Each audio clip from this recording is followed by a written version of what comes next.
I'll be the guy in a bar drinking a whiskey as people are going on the TV. It's sort of like Cobain or Hendrix. We'll never know what brilliant films he would have made afterwards. And I'll be like, you can thank me for that one, history. You can thank me for that one.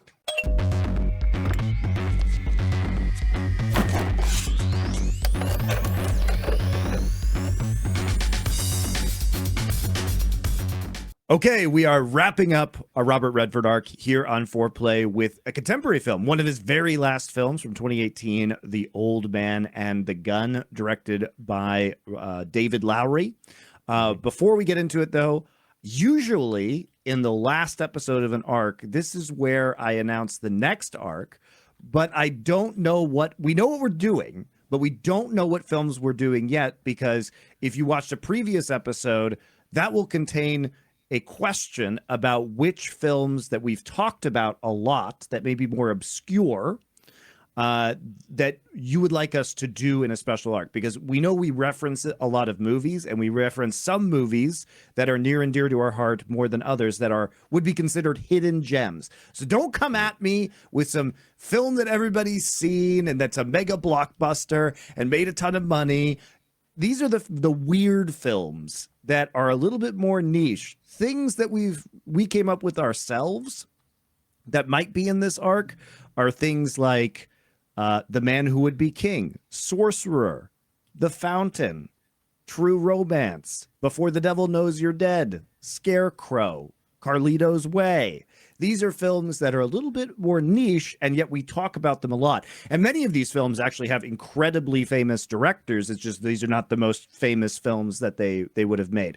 So This is all to say that because we record these well in advance of when you guys see them, I will be recording a separate thing in the future to ask in an episode you will have now seen in the past. So I will do it for the quiz show episode that is going to come out this weekend. So we don't know. It'll be the Hidden Gems arc. It'll be a collection of 4 films. For those of you who like and watch this show and you're like, you guys talk about this movie, but I've never seen it. I'd love to see an actual episode on it. This is your time to shine. So hopefully you left some comments. What a fitting juxtaposition, because on the quiz show episode, we didn't get the answers in advance. That's good.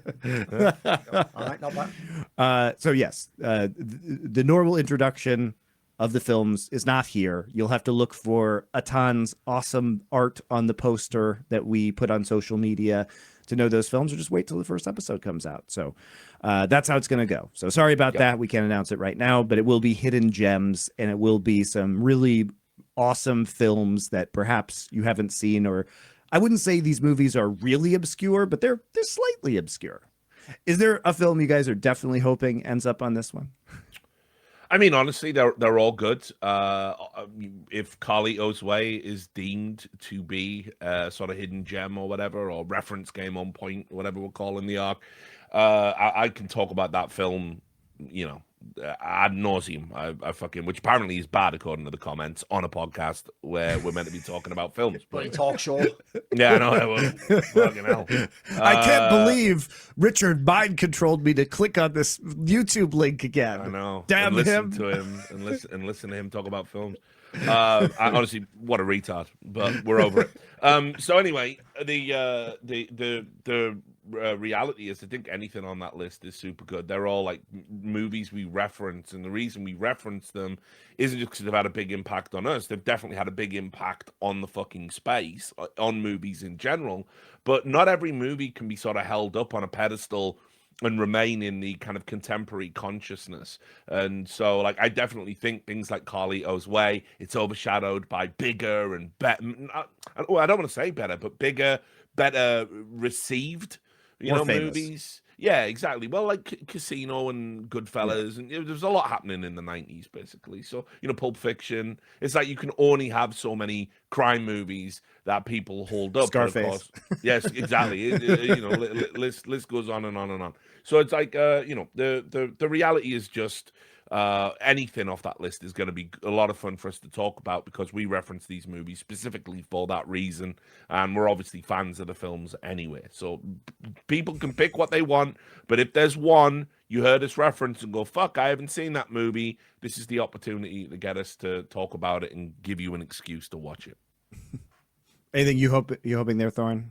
I mean, the one's easy for me. The layup, obviously, is The Fountain, because that is actually Yeah. one of my legitimate, like, that might be my top 10 films of all time. I think it's one of the best films ever. But the problem is, it's one of those ones that bizarrely, it's not as obscure as some of the other ones on this list, but I do feel like I always mention it to people and they're like, I never saw that. Or the weird thing, and you know this, is because a lot of people actually bounced off that film, which again I don't get, because to me I think it's fabulously scripted, it's really emotional, I think it's great performances, unreal cast. But what tends to happen is then it becomes weird the opposite way, because as you know, Monty, people like, for example, Kelby from CLG like that as well. So people start telling you like you're some fucking weirdo fetishist, like you should talk to Kelby, he likes that too. It's like, we're not fucking twinsies because we like the film. It's just a pretty good film, innit? Like, I mean, how long's that Doran, convo gonna last? Like half an hour.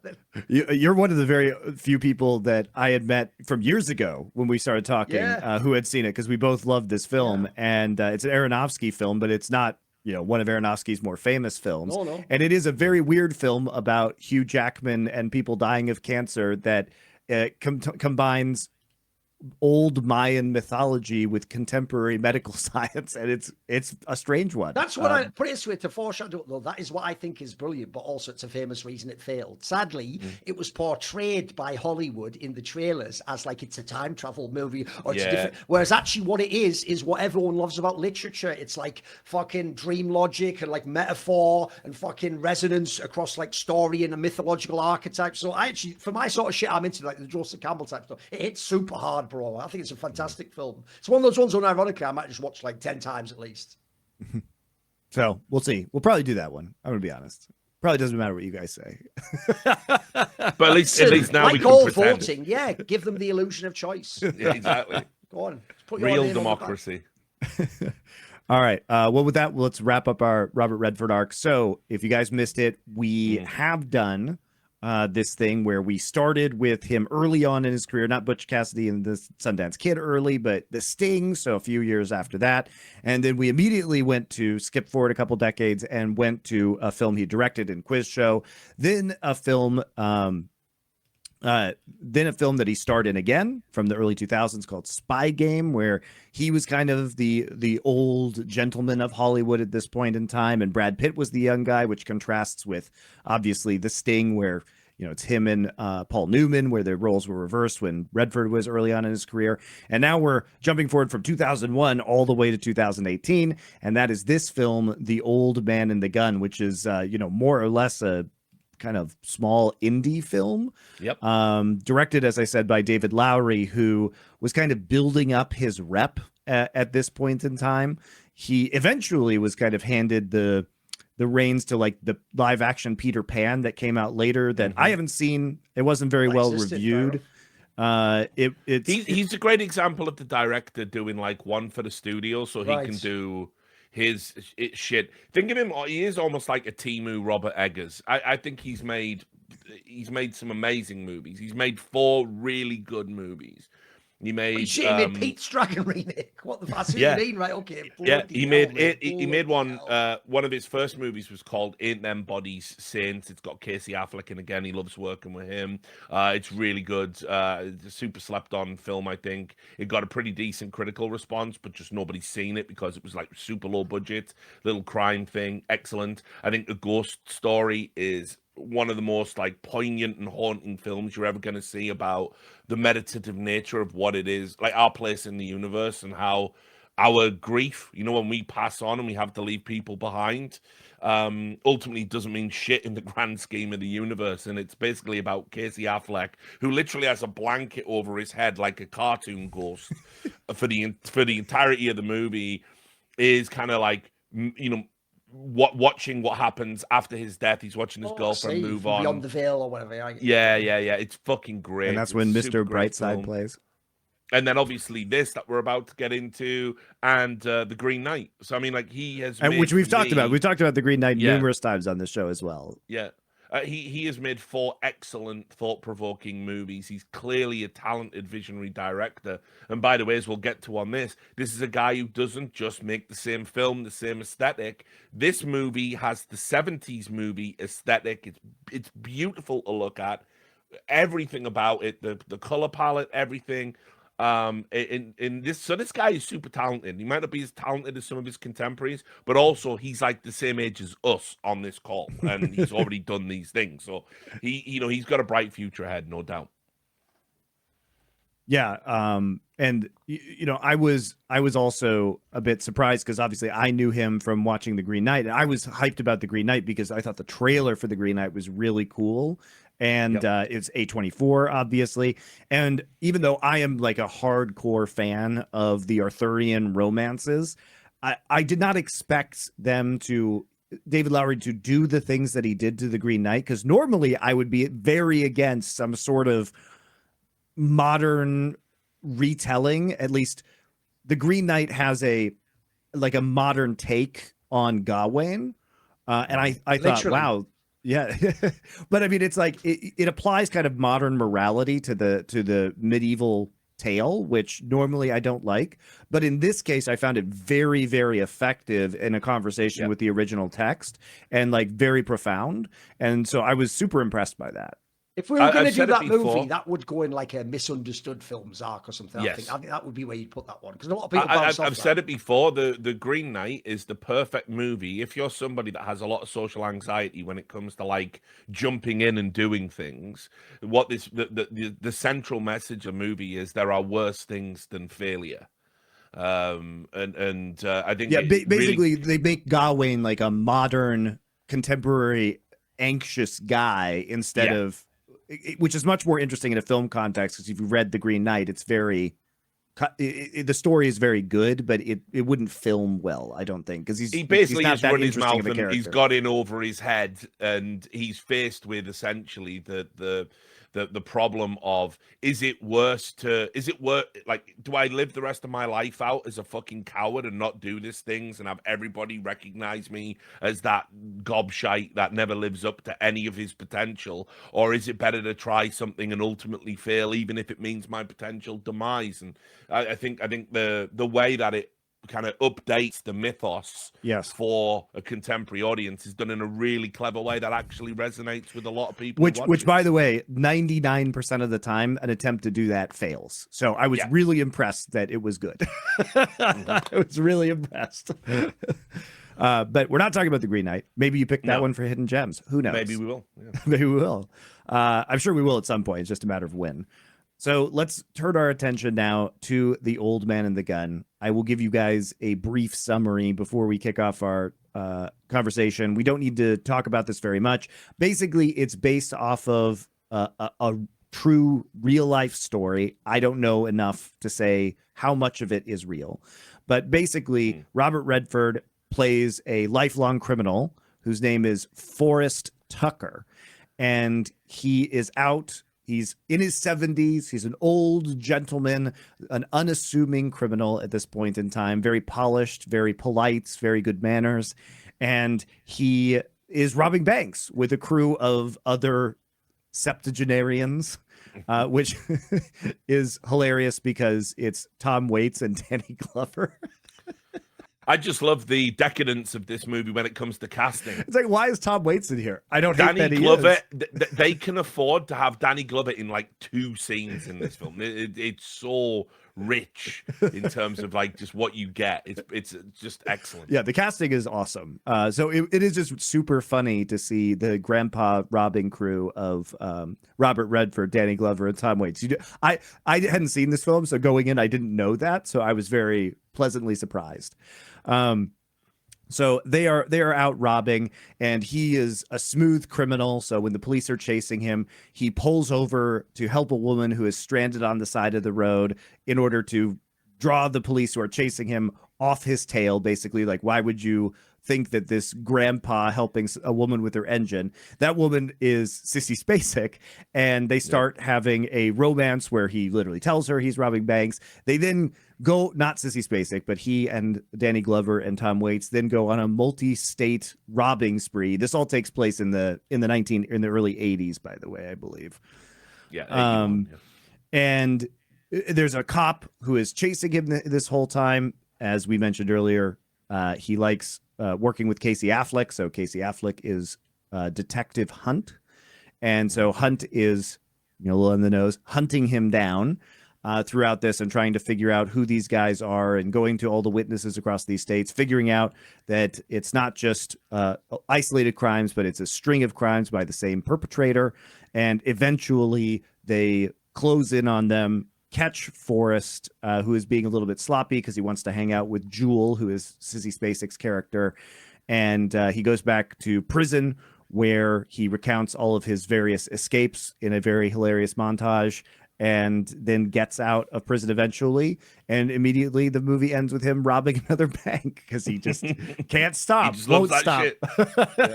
And apparently this is based on a true story to a certain degree.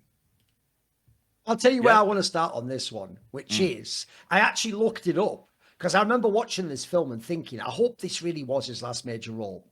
Of course, he was in Avengers Endgame. That's just Hollywood for you. And then he did some like fucking voiceover shit. It was filmed. It was the Avengers Endgame scene was filmed before. Oh, fair enough.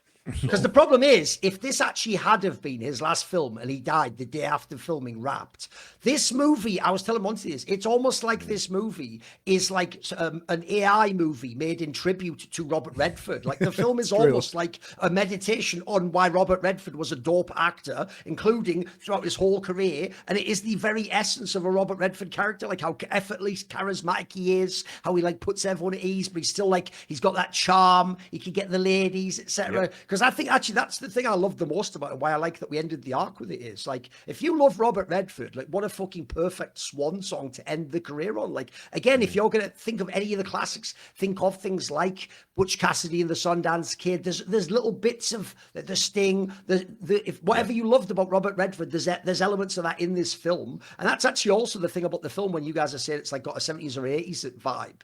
It doesn't feel like a film that came out in 2018. It does have that, like, it actually does capture the vibe of like if this was a movie from 1985 or something like that, except obviously he's older. It's almost like if you had put Paul Newman in this, you would have just assumed it was a film, you know, from the end of Paul Newman's career, right? And it's just because the way it's shot and the way it's filmed is so on point for that era. And this is, you know, when you talk about David Lowery being similar, I wouldn't say he's a Temu Robert Eggers. That's a harsh man. I don't think he's a Temu. I mean, Redford, put it this way, Robert Eggers didn't go. And watch out for my Pete Stragan remake coming out next year. You've got to give him something. I'll buy Richard's man. Anyway, but the point is that I think like Robert Eggers, he has an attention to detail like we would see with Eggers and The Lighthouse, with the way it's filmed.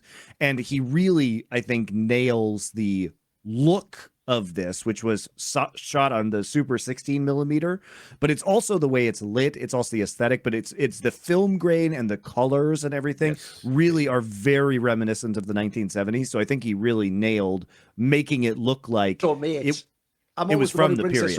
The soundtrack. What a peach. Oh, yeah. He's nailed that too. Totally exactly the vibe. That like, there's the thing about that type of American music where it can veer into like too folky and sickly sweet. It stays right just up behind that line. It stays right on. Like the color of the film is part of the soundtrack, but it's brilliant. Yeah, absolutely. I mean, look, for me, obviously this movie was it was quite literally conceived as a way for Robert Redford to say goodbye. Right, okay. It was absolutely great concept. Yeah, but basically Robert Redford wanted to do one more film, one last movie. There was a 2003 article in the New Yorker, which was about the real Forrest Tucker, who pretty much did all of the shit you see in the movie, as fantastical and insane as you might think that is watching the movie. But apparently back in the 80s, you could just walk into a bank with a gun, get paid, and leave the state. The famous thing about the 70s and 80s is why there were so many serial killers was that it was very hard to connect cases across states because the police didn't have some sort of computer database that could communicate. So if a serial killer went and killed a hooker in Texas, they could just drive to Oklahoma and do it again, and it would look like two isolated hooker deaths. Very specific, Monty. Just, you know. Look, I was an infant in the 80s, so it wasn't me, okay? You are good with puzzles, though. So, But This is temptation to point out that this is obviously the problem with, like, let's say, massive superstates in which there aren't like these like lines on maps that I'm told are imaginary, but usually have like fences and guns, and they check if you got certain parts of pass. I won't do that though. Let's just leave that. Yeah, no, we'll shelve that. We'll shelve that.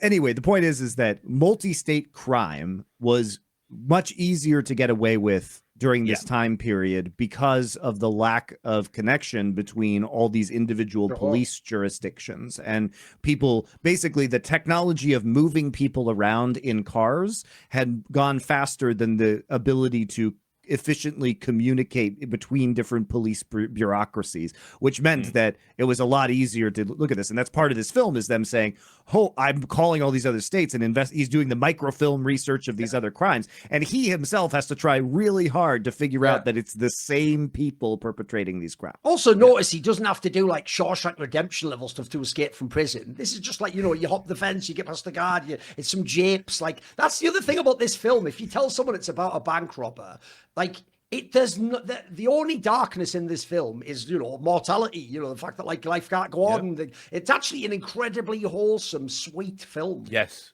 that which is what I love about it. Basically, I've got an elevator pitch for you, Duncan. Go on. It is Heat, but done. It's elderly Heat with a wholesome end. Listen, in many ways, story beats. Yeah, true.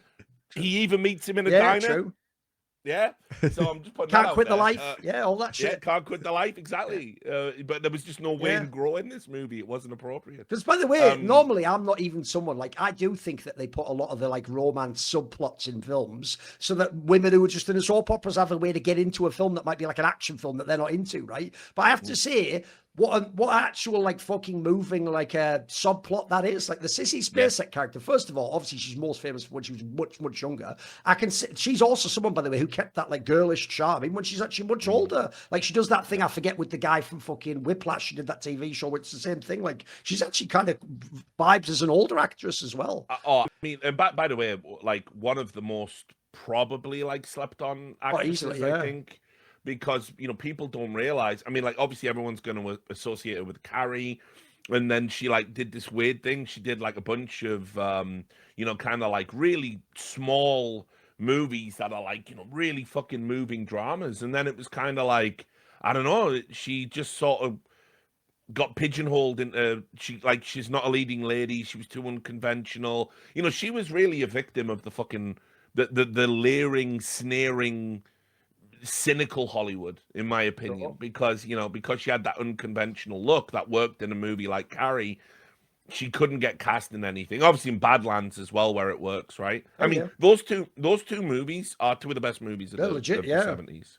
And for me, it's super sad to see that she didn't really get work with such a promising talent to the same degree on the same stage. I love this. I think she is the perfect foil for Robert Redford as well. The age, because one of the things that always happens in these movies is they cast a much younger woman with an old guy, and it's just so unbelievable. They look a similar age in this movie, and they're even both classic Hollywood actors, so it just works, doesn't it? Yeah, it just works. The chemistry is instant. Absolutely. Instant. Prove it. Prove it? Yeah. You want me to prove it? Yeah. Well, what do you do if I can't? I won't walk out that door.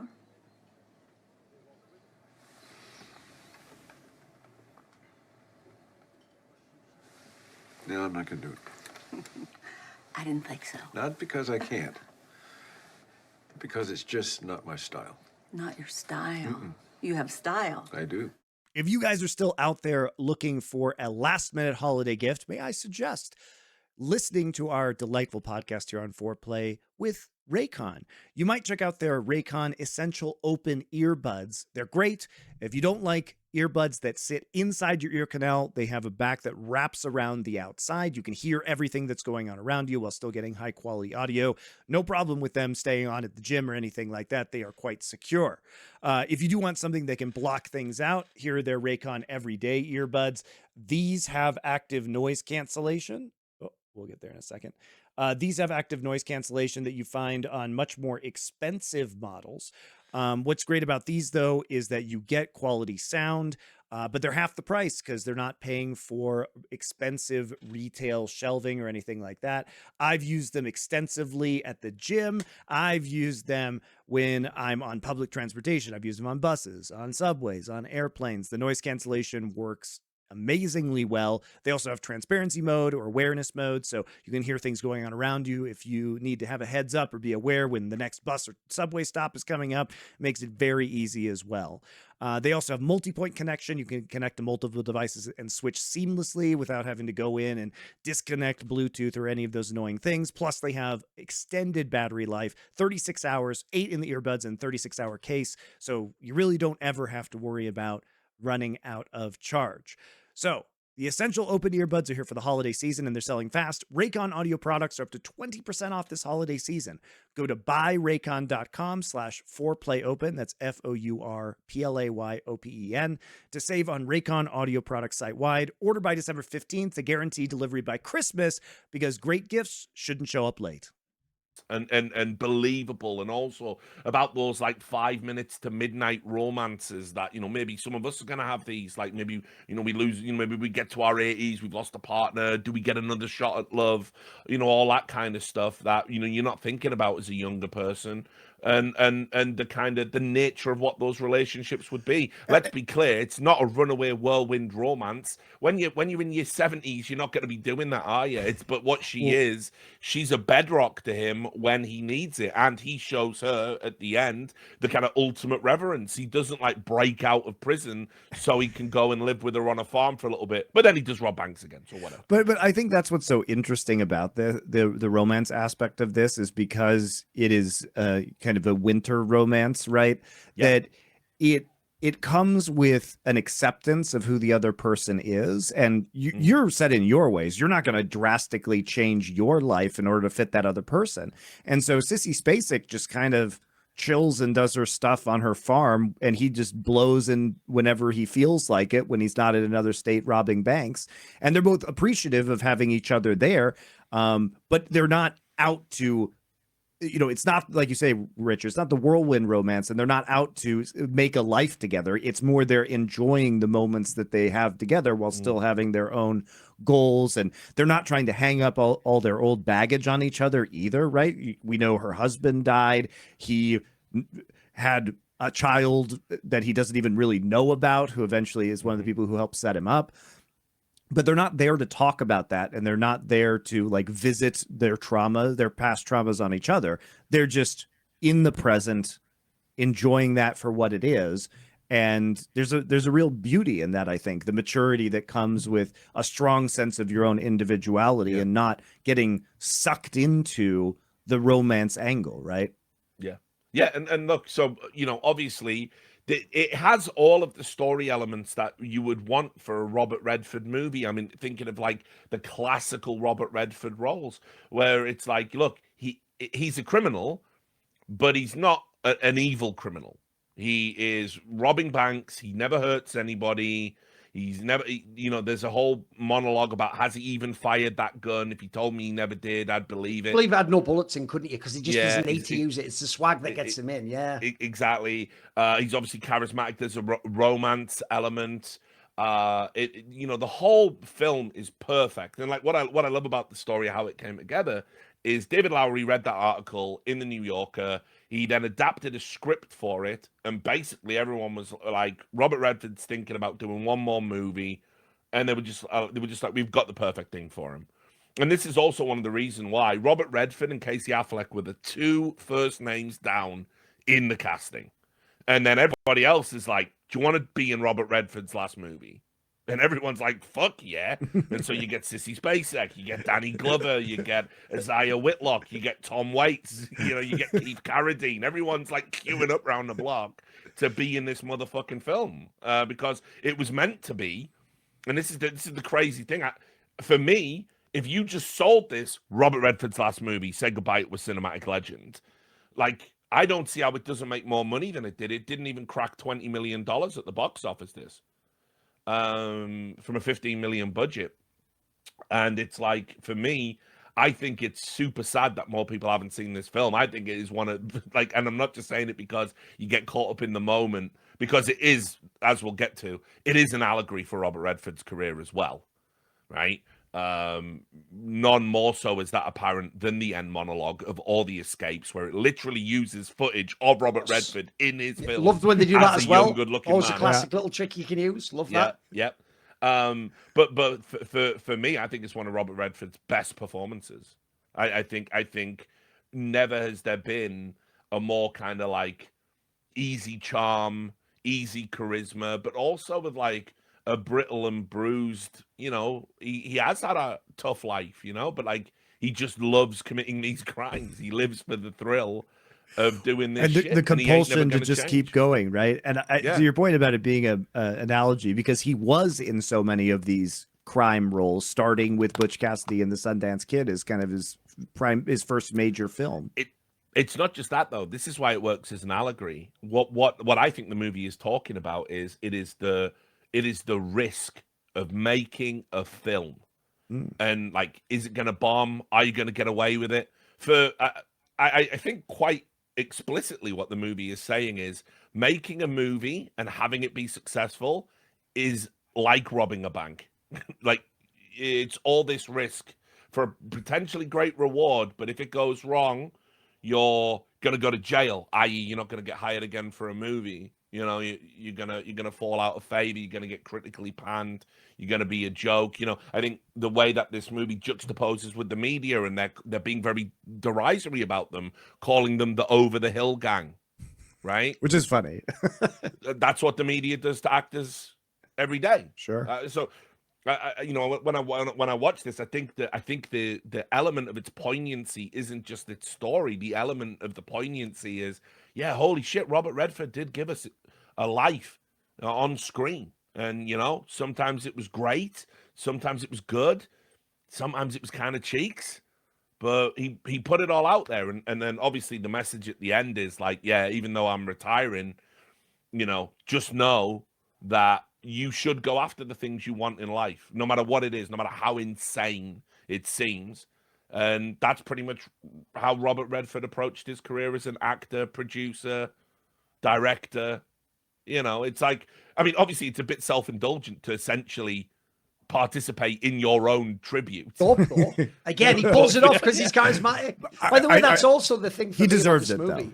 I would say another parallel that they are clearly drawing is, as you say, if this is supposed to be his last film, well, if he'd actually lived 20 more years, would it have been? Would he have just gone, one last film, honey? I know I said it was that. Because that's kind of what the whole thing's about with the Sissy Spacek character. That's the ultimate off-ramp. He's an old fucking criminal. At this point in time, mate, you could just take the off-ramp, enjoy that, like, fading romance, and just fade out of it. But what you see, and this obviously ties into people like first of all, criminals themselves, because if people don't know, an actual element of crime is compulsion. It is like the thrill, it is the anticipation and the tension, and then do you get away with it? And then wow, but then you go back to just a normal person again, and then sort of, but do I get back into that life again? So there's that aspect. That's why everyone understands in films the trope of the posse or the one last job when you're in the shop, when you're in the wood cabin. We all get that appeal. It's a very masculine appeal, actually. But I also think it ties into things like film actors, creatives. By the way, classic one, athletes. There's a reason why you have to do the comeback fight. There's a reason why you do one more year. I actually saw a thing recently, by the way, where Tom Brady was doing an interview and he's crying because he's talking about how he's not as good a dad to his kids as his dad was to him. And it's like, well, yeah, no shit, because your dad wasn't trying to be one of the best players of all time. Like, he didn't go, sorry, son, I've got to do 3 hours extra, like, film research on the Bears or something. Like, but if you want to achieve great things, this has always been the like tension between doing something selfish, like being great in a field, which tends to involve things like isolation, by the way, or not being the person you are at home, and then coming back to the family life. Like, people are torn between these two. It's why, if you notice, the athletes always make the mistake of doing it extreme. They do it where I'm not at all a dad for the 30 years while I'm in the athlete thing, and then as soon as I quit, I'm going to spend time with my family. It's like, mate, you can't just do that only for 20 years. Like, that's too extreme. There was no, but the point is, this is the ultimate sort of a film that's like, fuck work-life balance. It's why actually the maddest part to me, that's sort of hidden is I think a person who doesn't know what you guys just said about the making of the film will think the message at the end was, no matter how appealing it is, you should have like opted, you should have, basically it's where me and everyone disagrees with me and Richard about Heat. I'm sorry, I actually don't think Heat's good if at the end he does fly away to New Zealand or whatever, and he just goes, hey, whatever that fucking woman. You make time for Wayne Gross. Yeah, and in a way, it was almost his destiny that he had to get caught by Vincent Hanna, and that was the only person who deserved to catch him. And there was sort of like there was a thing going on there, brother bond, even beyond. So I do think, in a way, the joke is people are going to think he shouldn't have done the crime, should he? At the end, no, actually, if anything, Robert Redford's going, that's who I am. That's just who I am, mate, for good and for bad. Because notice another thing they tie in here, but they're very subtle with it. Actually, is that thing where the police detective himself has like this weird relationship with his son, and then obviously Robert Redford. Yep. Look, this is the interesting thing about actors, mate. They are actors. They can trick you. So he's this mega charismatic guy. Every woman would love him. Every man wants to be him. But in this scenario in the film, he's been kind of a piece of shit deadbeat dad. Like, there's that too. There's a part where he was ignoring that for the thrill of this lifestyle. So I actually think, again, if you want to make it into like about his career as well as a parallel, I think it's also quite a brilliant sort of like resonant parallel to what his life must have been like and what it's like to be a big actor and stuff.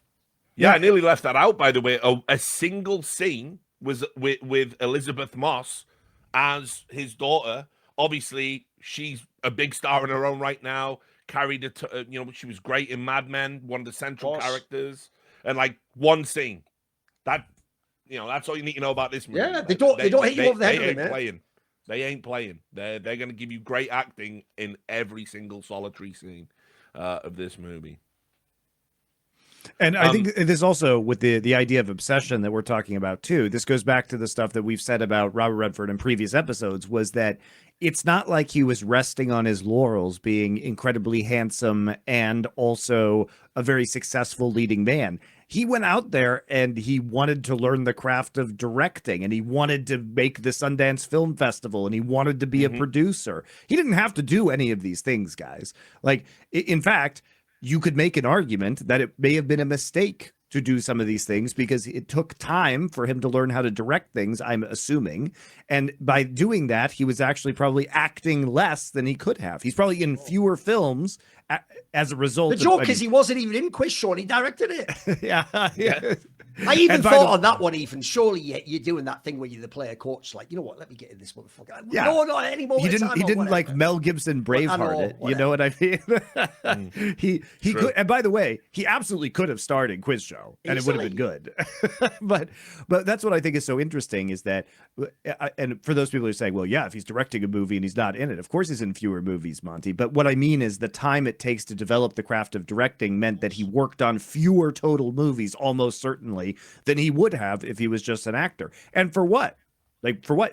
It must have been only his own personal drive and obsession and curiosity and desire to learn, right? Let's be real. The way Forrest Tucker feels about Robin Banks is exactly how Robert Redford feels about movies. He wants to be involved in every single intricacy of it. I don't think this guy was ever satisfied.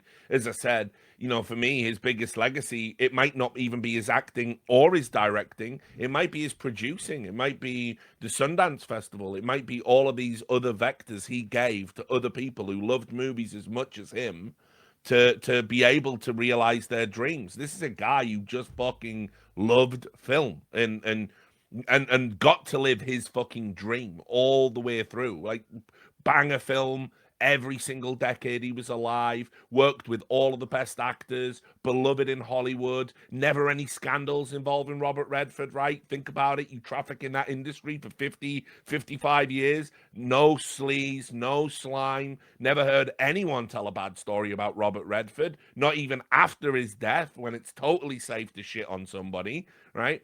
This guy just is the truth, man. Like, and obviously you can see why he would gravitate to a project like this, because Forrest Tucker, always smiling, even when he's robbing banks, even when he's under duress, never hurt anyone, never fired his gun, prison couldn't hold him down, broke out 16 times in a variety of ways, including the one where he broke off that fucking island on a boat, just sailed out of there, which is true. He did that in real life, by the way, if you look it up. You can understand, like, Robert Redford's clearly looked at that and gone, you know what? Like, you can call this arrogance, but again, it's not arrogance if it's deserved. He's looked at that and gone, yeah, that kind of is me. That's kind of how I feel about this shit. You know? And also, here we go, Casey Affleck. Just what a great actor this guy is. I loved him in this. Yeah, he's really good. And you know what? I'd forgotten how good he was in this. I hadn't watched this for a few years. And because it is one of those movies you have to be very much in a mood to watch. You know, you're not going to rewatch this religiously over the course of your life. This is like a mood piece. But I thought Casey Affleck is the fucking 40-year-old. He himself is staring down the barrel of, you know, I'm coming to the end of my career and being useful. And so in the same way that Forrest Tucker is chasing a high, the parallel is he wants to catch one big bad guy and just get his plaudits. But similarly, life is fucking with him. You know, Forrest Tucker gets caught, goes to prison. Ben Affleck's character, he has the FBI take his case off him, even to the point where he's like, right, fuck y'all. I'm not even going to tell you the clues. I'm not even going to tell you what I know because you're saying you can do it better than me. So they're both kind of like aging mavericks. They're aging out of their careers, but they're also both really, really good. And I also like the parallel of Forrest Tucker to chase his dream, even sold out his kids, his wife. Ben Affleck's literally working cases with his kids. And I think that's so sweet and nice. Affleck. Yep. Casey Affleck, sorry. Yeah, we know what you meant. By the way, he also looks great with that him into mustache. the worst Affleck. That mustache looks fucking fire too. Oh yeah, true. But anyway, you know the way he's like doing mapping out the fucking trail with his kids. Oh, it's just great. It's just wonderful. Casey Affleck's so good in this, and he's an actor I've grown to love. I think he's been in so many good films. You know the assassination of Jesse James. You know, he's just an insane talent, and this is a very different type of role for him, the schlubby 40-year-old. But he realizes, and that's what's beautiful about it. Seeing Forrest Tucker's love of Robin Banks gives him like a fucking joie de vivre contact high, and all of a sudden he's like just wanting to take his wife out. Let's get drunk. Let's get a babysitter. She's like, it's fucking midnight. They're already let's go out. You know, he's dancing with a kiss, and he rekindles his romance. Also, subtextually, he's in a romance with a black woman, right? He's married to a black woman in the 80s, by the way. Which meant they met in the 70s, is what I'm saying, because he's 40 years old. They've been together for a fucking long time. That's implied. So obviously, you know, he went through some shit, no doubt. But also, this is too sweet and wholesome a movie to even bring that up. Maybe that doesn't exist in this universe. It's all good. It's just so nice. It's just so delicious. Mac and cheese. Give it to me. Yeah, and to go back to the feel-good narrative, I think that's what's so fun about this film is that it really just feels like easing into a nice hot bath. You just are enjoying this. Despite it being a film about bank robbing, it produces no anxiety. The car chases are de-escalated by things like I said at the start, stopping on the side of the road to help someone, pretend to help someone with a mechanical failure. But it's interesting that, you know, usually in a Hollywood movie, you know, the director is trying to say, okay, well, how can I ratchet up the tension? How can I make this car chase feel so incredibly impactful? And in this film, it's literally trying to make the car chase as calm as possible, which is very funny and not something you typically see. And it's very successful at doing this too. Even though this entire film is a cat and mouse game between Robert Redford and Casey Affleck, there's no stress at any point in time. I'm always kind of, I don't want to say confused, but the scene that really is kind of like, I know it's such a weird. It is a weird little moment in the film. It's obviously when they meet in the fucking, you know, Casey Affleck takes his wife out. Then they had just happened to be in the same diner as Robert Redford and Sissy Spacek, and Robert Redford like confronts him in the toilet and does his tie and says, "You got to look good for the ladies." It's almost like fatherly. And obviously, I don't know. Does he think he doesn't know? He's like, I saw you on TV. You were chasing that guy. And then no, they're playing a game, man. They're playing. Yeah, and Casey goes, you know, like Forrest Tucker, and he just walks out. And it's like, could have arrested him there, but didn't, because I guess they're just having too much fun with that, like the trajectory of their lives at that moment in time. It's like such a cool scene. You were involved in that, what would you call it? Over the Hill gang, right? Yeah. Yeah. Did you catch him? Not yet. You close? Oh, we're getting there. Hey guys, now is the time to get on board with a hidden gem in mobile wireless, which is, of course, Mint Mobile, that has their biggest deal of the year happening now during the holiday season. What that means is that their unlimited plans are 50% off. You can get 3, 6, or 12 months of unlimited premium wireless for only $15 a month. It is the same service you guys are used to. All Mint plans come with the same high-speed data and unlimited talk and text on the nation's largest 5G network. All you have to do is bring your current phone over, and you can port your number online and attach it to an eSIM pretty much immediately. And if you need a physical SIM, they'll go ahead and mail you one of those as well. It's the best deal of the year. If you miss it now, you will not be able to pay these extremely low prices for up to 12 months on the initial contract. So this is great. There's no nonsense. There's nothing binding you to Mint Mobile. It is just the ability to pre-purchase the plan so that you have it for 3, 6, or a 12-month increment. I know a lot of you probably pay for expensive wireless plans. Those really aren't necessary in this day and age. There's enough public Wi-Fi around that I find myself not even really using wireless that frequently anyway. And so this is a good chance to lower your bills and save more money in the upcoming year while still getting access to quality 5G coverage. Plus, if you're like me and you travel internationally, they have international plans. All you have to do is go on the website and sign up for the number of days you want to have that high-speed wireless while you're traveling abroad. It's extremely easy and extremely reasonably priced. So definitely recommend switching over to Mint Mobile. Turn your expensive wireless present into a huge wireless savings future by switching to Mint. Shop Mint Unlimited plans at mintmobile.com/4play. That's FOURPLAY. That's mintmobile.com/4play.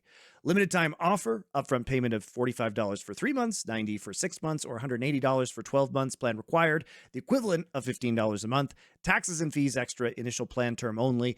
Greater than 35 gigabytes of data may slow when the network is busy. Capable device required. Availability, speed, and coverage varies. See mintmobile.com for details.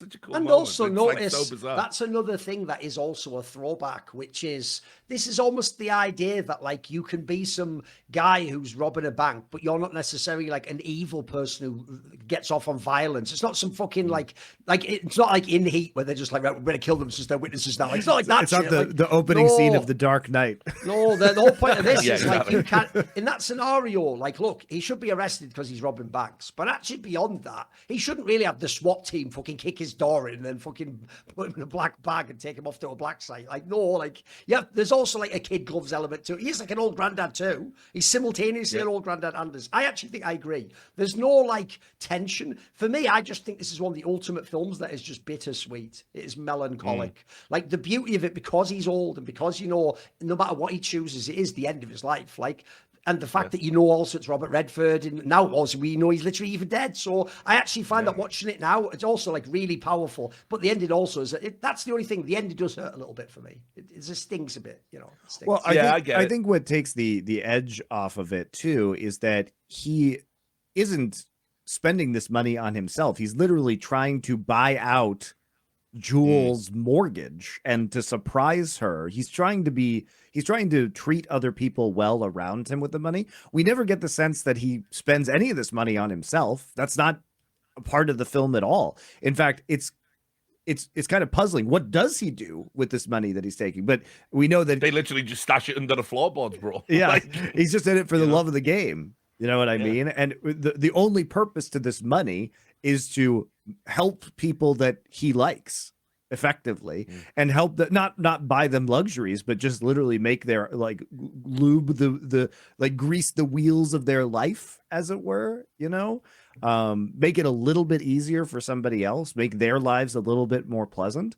And that's I think one of the fun parts of this is that they make sure to let it be known that there is nothing malicious about Forrest. He doesn't hurt anybody. The money he takes is from banks who are insured, so who cares? And at the end of the day, he's not selfish or doing this for any real material reason. He's just doing it because he likes the thrill of it. We don't even really know. We don't even really know why he does it. It's just good at it. Well, I There's that too. Yeah. I mean, like in real life, you know, it's kind of interesting. They did change a little bit for the Jewel character. She exists, so Really? yeah, she was a wealthy heiress, and they did get married in real life. He met her in like 79. They got married in 82. He got arrested in 83. And so, and by the way, she never like renounced him. She did know him as Bob Callahan. She never knew he was Forrest Tucker. But she never renounced him. She said like he was just an amazing man, and I adore him. He was just the top G in real life. Like for real. That's even a part I love about this film. The one part I get worried because they've built up this romance is when he gets arrested. I'm like, oh shit, is that it? Is he done so now? And then he does the whole thing of like, I've already gotten away 13 times. I've already written down or 12 times or whatever. And what's Such the a 13 great for? Like, scene, that's by the going to way. be my next escape. Like, yeah, exactly. I forgot this is a movie. Yes, he is going to escape, of course. What are you talking about? Yeah. Well, I mean, not only that. He, like I say, what's sweet is he elects not to escape, because she says not to do it. So he just serves his time. Which, by the way, in the movie, it doesn't really say how long he's been in there for, because you would have thought for robbing all them banks, he's not getting out.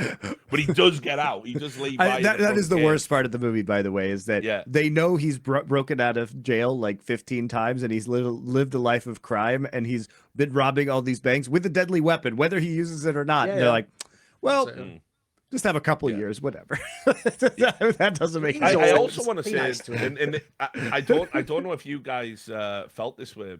I also thought it took incredible restraint from an actor like Robert Redford, kind of like known for his looks. There are a lot of close-ups on his craggy, aging face. Like I don't know, man. I think you just you just come to accept it at that point in time.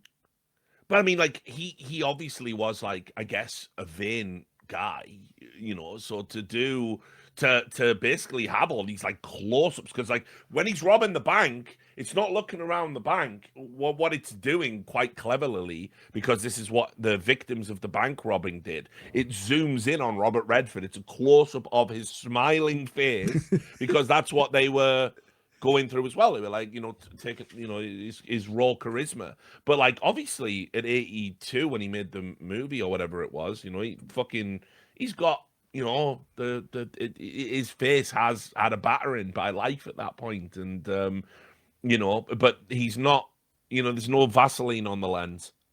You know, it's not like soft. It's like not the beauty really filter, exactly. Yeah, exactly. Yeah, no, there's no Instagram filters on this motherfucker. And it's like, I think honestly, that takes a lot of restraint as well, to be willing for like an actor known for his good looks and being handsome, a kind of like, actually, he does look at times like almost like he's got that aging like waxwork look to them, which again, another beautiful guy, Kirk Douglas.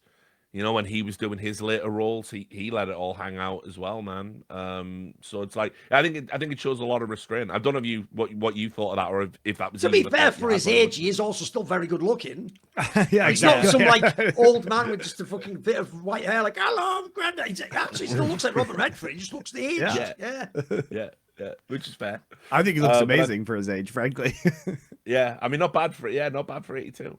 But I mean, I thought like, obviously, you know, there was like a lack of vanity from all of these guys. Tom Waits is there. He's fucking Tom Waits, the ever. Anytime he has a cameo or is just in a film, does he ever fail? Just beggar, and he. No, obviously as well. He gets his monologue, of course. Where you always give Tom Waits a monologue. One of the funny things is, obviously, he's really good at memorizing monologues, because for a large part of his act is that. You know, which he does in between the songs. And yeah, he's been in a bunch of movies, actually. I mean, people don't realize he's got an insane filmography. One of my favourites, Imaginary by Dr. Parnassus. I think he kills it in that as like devil figure. He's unreal as that Dracula. He's in some of my favourites, mate. Yeah, he's in. You're right. He's Renfield. He's mega at it, mate. He kills that role. Dracula. The one I always remember him from is The Fisher King. Yeah. Yes. Where he's that disabled veteran at the start, and he's like, boy, boy, boy. He's like completely fucking. What's so funny is like I just don't understand how he even got involved in films in the first place, and then he's just. So, by the way, write that down, Fisher King on the Hidden Gems one. That's your. Oh your yeah, we've say actually that. talked about that quite a bit too. You're always referencing that. Yeah. I mean, I think it's just because he was such a fucking, he was such an endearing musical figure. He's obviously a musical genius. Sure. I think people just wanted to fucking cast him in films. Like let's just see how he does. I mean, he's obviously in. Probably his breakout, right? Because doesn't he have a small part in Rumblefish? Mm-hmm. Yeah, so I mean that's probably how. Like once you've shown you can hang with Coppola, even if it's just for like one scene, you're just gonna be in everything else, aren't you? And like obviously Seven Psychopaths, he was great. Plays that magician dude. Another underrated film. That's a banger too. Yeah, absolute banger. That could be a hidden gem too. I mean, look. Obviously, he only has two. He only has two scenes, pretty much. One is the monologue. The other is where he's sewing up Danny Glover in the shower. And he's like in that gravelly voice. I hope you know I never finished medical school. Just love that shit, man. Love Tom Waits. Like, by the way, you won't see me for a few days when he croaks. I'll be on the lash big time. That's gonna be You're just gonna be lying day. on a couch in the darkness with whiskey, listening to Tom Waits records. No. Tom Waits wouldn't want that. Tom Waits would want you to hit the town and get dirty and nasty with it and sleep under a bridge. That's what Tom Waits would want. That's what's happening when Tom Waits dies. Like that's how he's rolling. That's the guy.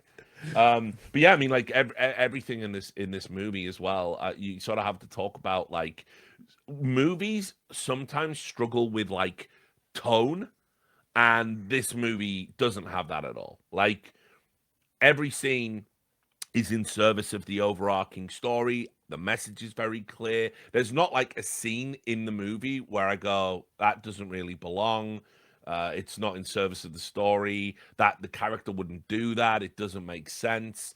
Everything in it is just like you are watching a really bittersweet is the perfect term for it. 70s film. That's just what it feels like. It feels like such a throwback. That this was made in 2018 is crazy. With just everything from the aesthetic.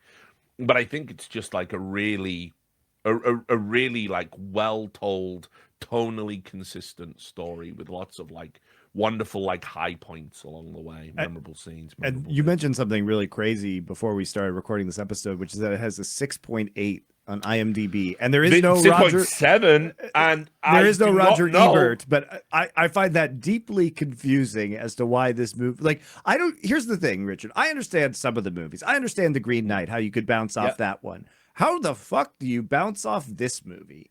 I feel like this movie is something we can just all agree on is a very good time. Is it a life-altering, profound experience? Not to the degree of other movies, but surely it's better than a 6.7. Come on. Well, for me, this is an 8 out of 10. Sure, that's totally reasonable take. Where there are like every Miyazaki movie is an 8 out of 10.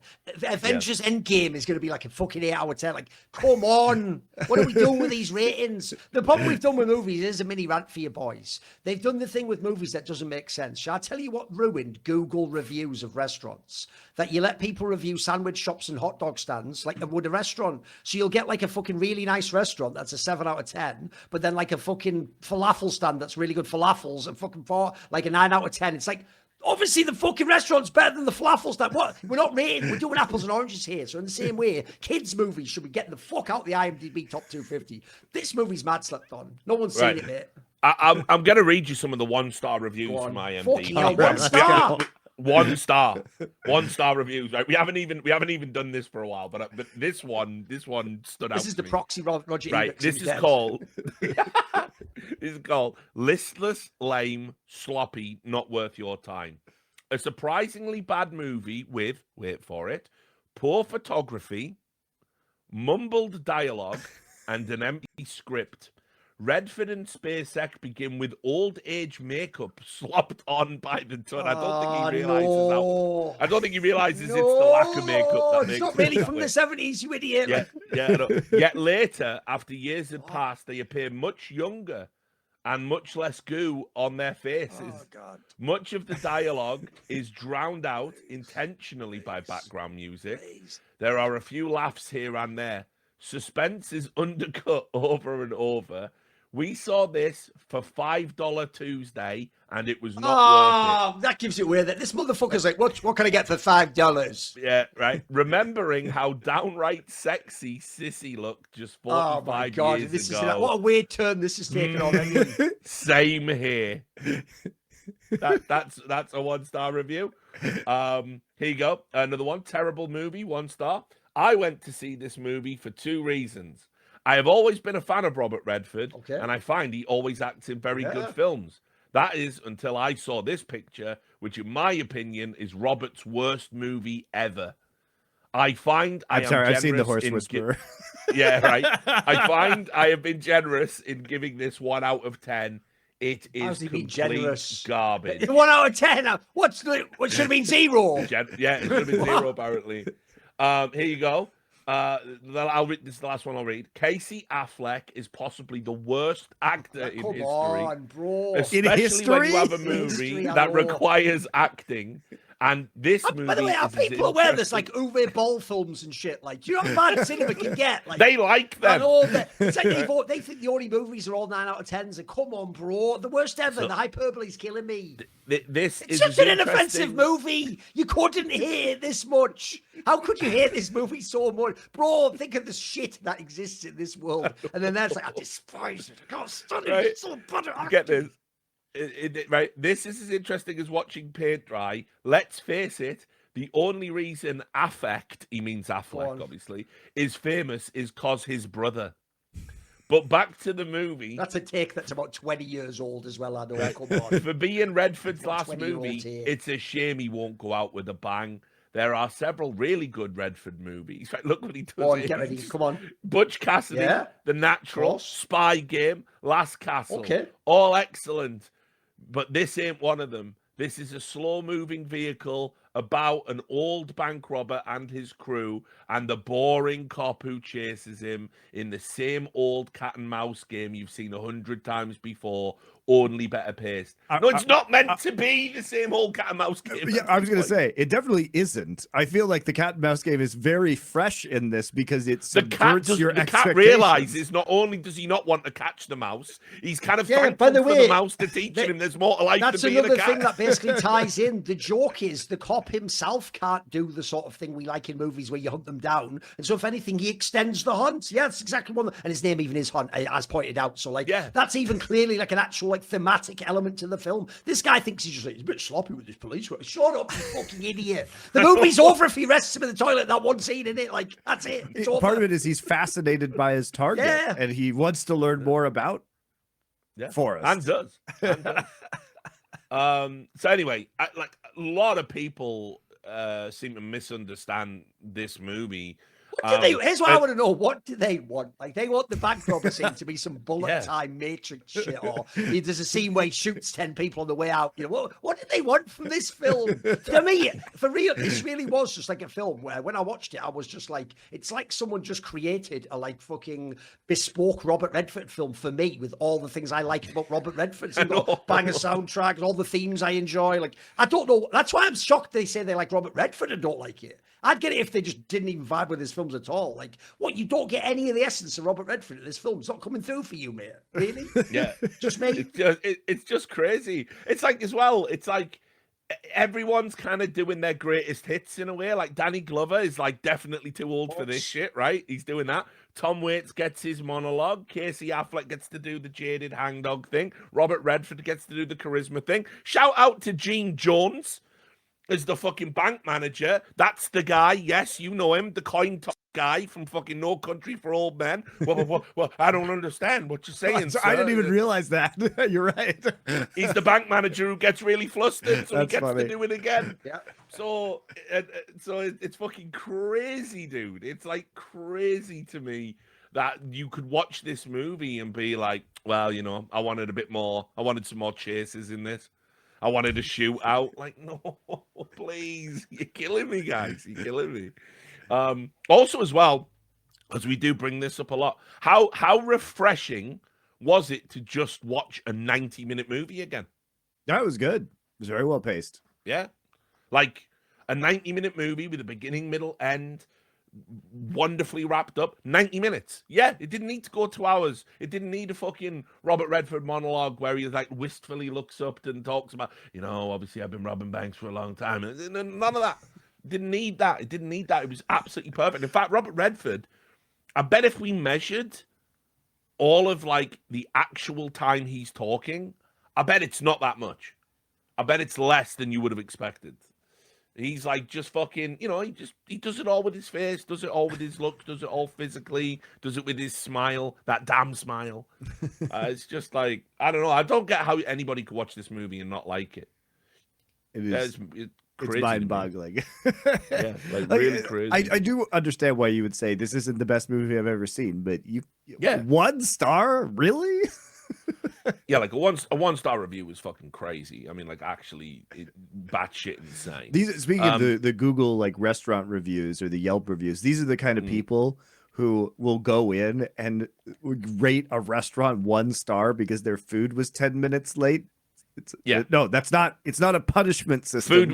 Food was delicious, but I've told you the best one ever. I think I referenced it on this show because it's the maddest review ever. Is I was once looking up, as I want to do, late night. I was looking up kebab shops in the Netherlands. Listen to who I am, Richard. I've embraced it, much like Robert Redford. There'll always be one more kebab. So I'm looking up and I find a place and I look and there's a review, 1 star review, and I read it and it goes. I went to this kebab shop, the food was great, but this is the thing. He goes, but behind the bar, the guy had like a backgammon set, and I said, "Can I play backgammon?" And he wouldn't let me play.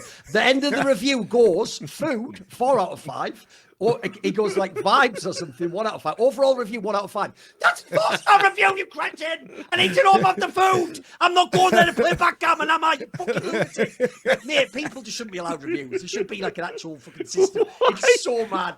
why backgammon? I know. Also, the idea after having like a fucking shawarma, you just go, "How about I give a backgammon?" This is what the venue for that is. That's his backgammon. Also, you 100% know that guy's drunk because he's Of he's course. probably there at 1 a.m. Absolutely wasted. Hey, How mate. about a game of backgammon? Backgammon. Listen, mate, I'm not sure to close the shop up now. Do you want any more kebab? Oh, if you're not even going to bloody let me play, then I'll tell you what. I'm going to review about this. Food 4, 4 out of 5. vibes 1. Mate, that's all I need to 1 know is out the of food. 5. All I need to know is if the food's good. I just like how Fucking hell. the vibes are so heavily weighted in his food reviews that they can drag the 4 out of 5 food down to an overall average of 1. And that's all that you remember. You don't think, "Hey, it was a brilliant shawarma place." I'm just going, but the backgammon, I'll never be able to forgive him for the backgammon. Also, of all the games, by the way, backgammon. Do people even know how to play backgammon? I don't even know how to play backgammon. Come on. What are we talking about? So That'll always ridiculous. live rent free in my head, that review, though. Don't worry. No, about it. I'll never that get is rid of it now. that is fucking mental. Yeah. That is actually mental. So yeah, look, I think obviously as well, we should probably just say like I think Sissy Spacek isn't like obviously when you get portrayed as a love interest, sometimes it can be like almost like a throwaway thing you add in service of the main character. Absolutely not true here. She's very much her own person, got her own life going on. And and also as I said at the start of the show, I think she's like a forgotten gem of Hollywood in and of herself. And I think she's great in this movie. And I think what she adds to the movie is also super important because it is that contrast that's kind of like a reminder of the life Forrest Tucker could have just chosen at any point, but elects not to. And I like as well the bit with like he's talking about he's got a list of things he's always wanted to do, but which we obviously understand is a bucket list, but he won't call it that because as far as he's concerned, he's gonna fucking live forever. He's gonna cheat death, and so he just says it's just a bunch of things I want to do. And she goes, "Oh well, you better get on to that then." And he goes, "Why?" Do you ride? Me? No, never have. But it's on my list. What list is that? Things I want to do but haven't done yet. Well, you better hurry up. Yeah, how come? Hey guys, Foreplay is brought to you, of course, by Prize Picks. Now, the esports season may be over, but with January coming up, that means Valorant, League of Legends, Counter-Strike, all the major tournaments are coming back and kicking off their new seasons. But over the holidays, maybe you'd like to play Prize Picks alongside the NHL, NBA, NFL, all the sports leagues that are going on in America right now. And of course, you can find your community on Prize Picks. There's a new social feeds feature. You can share Prize Picks with your friends and copy lineups from winners with a single click. Copy lineups you like or use them as inspiration for your own picks. You can even follow Prize Picks partners like us and tailor-fade our picks with just one click. Prize Picks is also now available in all 50 states, including California, Texas, Florida, and Georgia. It's very, very simple to get started with Prize Picks. All you have to do is go into the app and you're going to select more or less points, for example, in the NBA, goals scored in the NHL. If you guys are into esports, it might be something like kills more or less on a certain map or two maps if it's a best of 3 in Counter-Strike. Could be kills in League of Legends as well. These are all options. You select a couple of players and you pick more or less on them. And then, of course, you can win through your knowledge, naturally, of the game and the player's tendencies. So, download the Prize Pick app today and use code FOURPLAY, FOURPLAY, to get $50 in lineups after you first play your first $5 lineup. That's code FOURPLAY to get $50 in lineups after you play your first $5 lineups. Prize Picks. It's good to be right. Like, as far as he's concerned, he's not running out of time, and that's kind of like, that's also a nice thing, that because she's got a stable with some horses in it. He said, I've never rode a horse, and obviously he goes out for a ride. He's got his blanket on again, which is also a hilarious reference to the Horse Whisperer, by the way. Yeah, quite possibly. And he's kind of like just riding along, and then he sees from the top of the hill all the cars coming in, and then he goes and surrenders himself because I guess he just doesn't want any fucking drama. I mean, like, it's, for me, it's just filmed like so well. It's shot so well. It's got so many like wonderful little scenes in it, and kind of thematically, it's all tied together because it is just about getting older. And what are you gonna do? Are you gonna let the limits of age dictate your quality of life? Are you gonna stop doing things you love to do just because you're old, you're over the hill? And both John Hunt and Forrest Tucker are similarly plagued by this question. I just think it's a mega movie. I think, as I said, unironically, I'm not just saying it, I think Robert Redford's performance in this is brilliant. I think he's actually really showed that he hadn't lost any of his acting chops. Like sometimes you see movies where people are old and you go, they haven't really got it anymore, but you're thinking about that movie they did 20 years ago. Oh, rarely you ever get to leave on a note like this. This is fucking dope. Yeah. It's like, if I had to think of an analog for this movie, it would be The Pledge with Jack Nicholson. By the way, that's a hidden gem. Yeah, absolutely. We haven't talked about it, but that's right up there. That's right up there, man. Now that came out in like 2001. It's directed by Sean Penn, actually. And again, mega cast, like Helen Mirren's in it, and Aaron Eckhart's in it, and Benicio del Toro, I think, is in it. It's just a mega movie. Even a Mickey Rourke cameo. Yeah, true, actually. It's just a mega movie. I think it was kind of meant to be because Jack Nicholson was getting old. Yes. I think this was meant to be his send-off. Sure. And then obviously he kind of just kept going and going and going. And God bless him. Thank God he's still with us because he's one of the greats. That's another sad day, by the way, Monty. That's another sleep under a bridge level day. But like he did what similarly to what Robert Redford did here. He did a bunch of movies that were ultimately about getting old and, I'm not as attractive anymore and my quality of life is changing. He did like The Pledge, and then he did about Schmidt.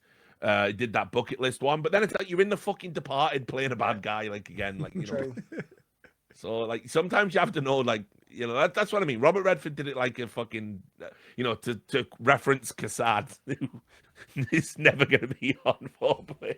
I don't want to hear his movie opinions, but Robert Redford did it like a man. He did it like a man. Just wait for our guest arc where we let Cassad pick a movie and then talk about it. Well, it won't be a Serbian film. We can say that. So. But yeah, I mean, like, I just think, obviously, like, not many actors nail the walking off into the sunset as perfectly as Robert Redford has. He's done a critically acclaimed, excellent movie that showcases everything about him, and then he's just stepped off the stage and look, yeah, there's a cameo in a Marvel thing which he filmed before this. I guess it was meant to come out a little bit earlier. It might have got delayed because it was all around the COVID era where things got a little bit funky. And you know, most actors don't do it. They do always come back. That's the irony, isn't it? Robert Redford didn't come back for one last job. Jack Nicholson did. All these old motherfuckers are doing it. But Robert Redford said, "Nah, this is the time," and I think that's great. It's a really fitting sign off to. Also, we've pointed one out of on Hollywood's this, great and I careers. think this arc's highlighted it. Right? Look, you might think because they keep making movies, people like Robert De Niro have longevity. No, they have like a half of a career that's godlike and a half that's like you just have bills to pay or you just didn't give it. This guy's that's a really longevity good is point. unbelievable. Yeah, I think that's a really good point. I mean, like, I think Robert Redford is the perfect example as well. This is a guy, you know, if you even by the mid-90s, you couldn't conceive of this guy making a bad movie or being bad in a movie. And then obviously the cracks started to show, like he did like Rocky and Bullwinkle, a bunch of like, and then it's just like this guy is just in shit for hire now. It's like, where's your pride? You know, where's your But one way he professional pride? plays the intern of Anne Hathaway is like, bro, I need to like fucking time travel and just end this for you. The mercy, you know, this can't be allowed to happen, homie. Listen, metaphorically in a video game. As if you're using the time. Most Most people would exactly. time travel back and kill Hitler. You're like, nah. Robert De Niro. Yeah, Robert De Niro. Yeah, like, just after Casino, you just Right put after the, yeah. Hey, Robert, I should have talked about something. Yeah. All of a sudden, Look I at go me. through a portal. What happened out there? Bob's down! Bob's down! And then the best part is, Richard, I'm happy with this. I'll live with it. I'll be the guy in a bar drinking a whiskey as people are going on the TV. It's sort of like Cobain or Hendrix. We'll never know what brilliant films he would have made afterwards. And I'll be like, you can thank me for that one, history. You can thank me for that one. Yeah, you're going, you don't want to know. Yeah. That's fucking unreal, bro. Obviously, all jokes. Yeah, of course. Foreplay would never wish harm on any of the actors, no matter how bad a movie they're in. If for some reason Robert De Niro is killed by a mysterious ginger assassin who's heard to remark straight fire as he reference game on point as he exits in a portal, then that wasn't me. That was just coincidence. No, it definitely was somebody else. Somebody else. But yeah, I mean, like again, it's like obviously there's probably some people that will lean to the self-indulgent, you know, it's a bit self-indulgent, this, you know, but it's like you kind of earn that indulgence by, you know, the earnestness of a career, you know, well served. And I think for me, I never found any part of this movie to be like too much or too on the nose or too. You know, it isn't saccharine either. Like I guess it could have really gone over that line, but it stays right up to it. It never fully goes over and goes too cheesy, you know. Yeah, yeah. And it's like I say, I mean, you know, obviously the fucking tributes that came out to him after he passed was like just fucking, you know, crazy. I mean, who would have thought that it took the death of Robert Redford to bring Donald Trump and Barack Obama together in unison? You know, he was just that guy. He just never got involved in any of the bullshit, any of the nonsense. I think, you know, he made political films. Right. And he said that, you know, he's definitely endorsed candidates down the years.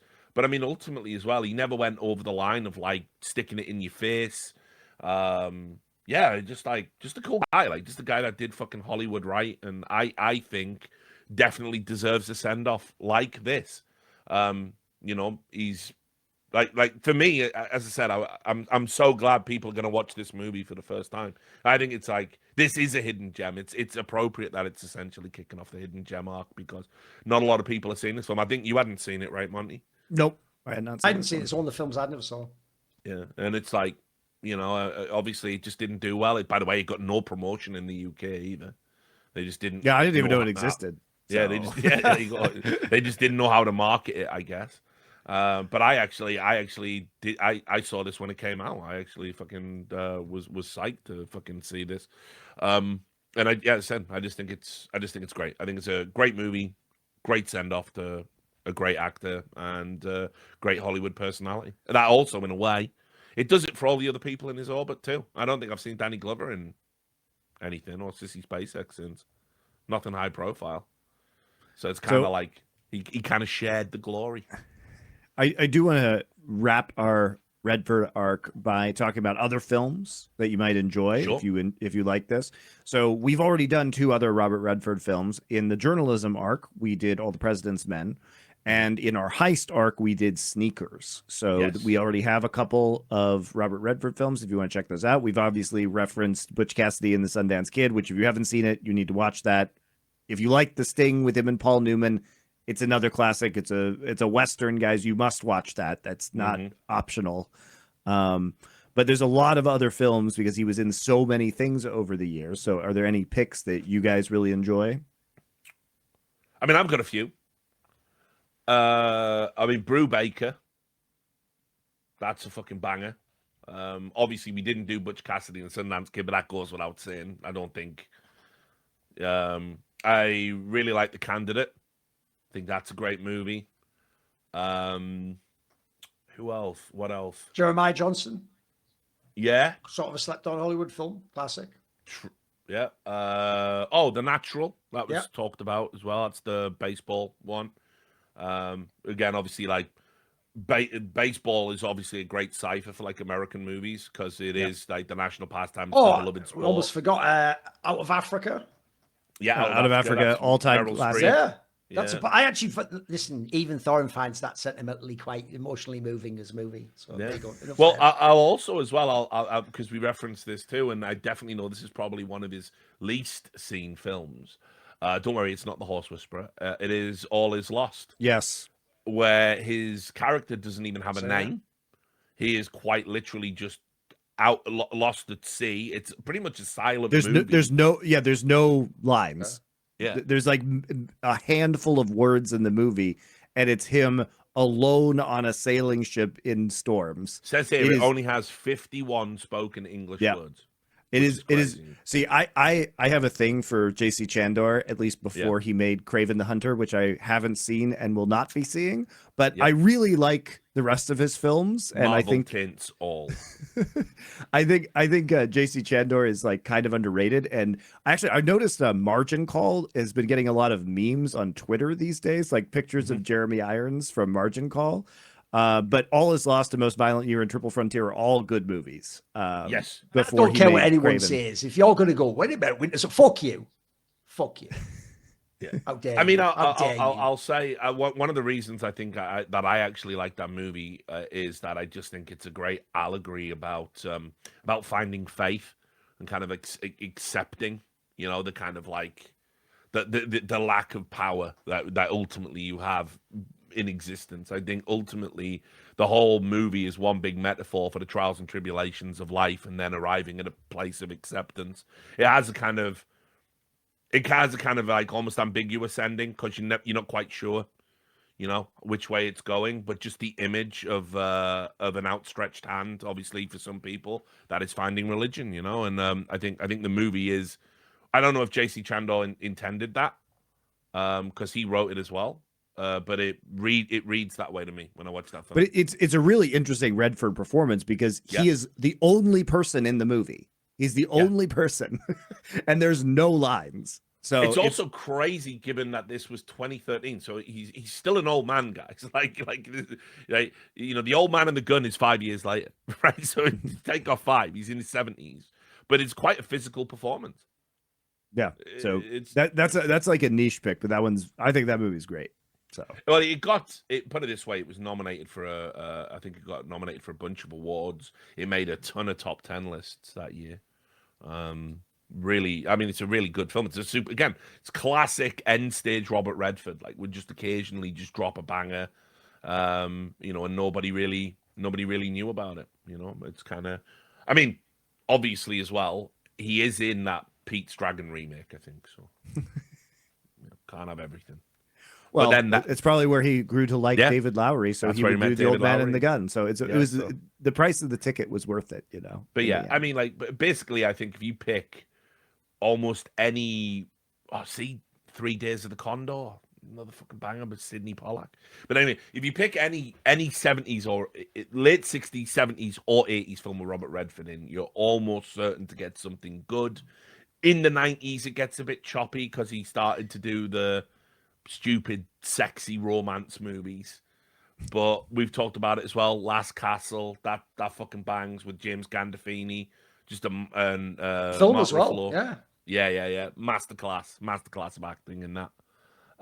So yeah, honestly, the guy was Hollywood distilled into its purest essence with none of the bullshit.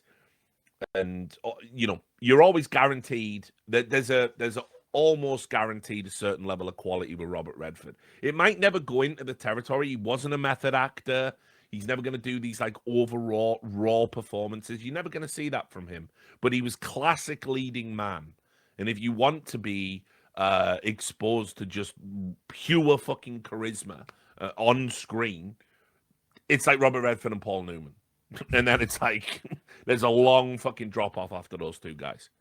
So yeah, really enjoyed this arc. It's good to remember the greats. I'm sure he's going to be remembered for a long time to come. Yeah. Hopefully you guys enjoyed it as well. So we will be back next time with hidden gems so hidden we don't even know what they are right now. Indeed. So hopefully you helped us out. If you didn't, I guess we just picked what we wanted to anyway. So, but we try and include you guys sometimes, but it will be hidden gems our next arc, and we'll see you then.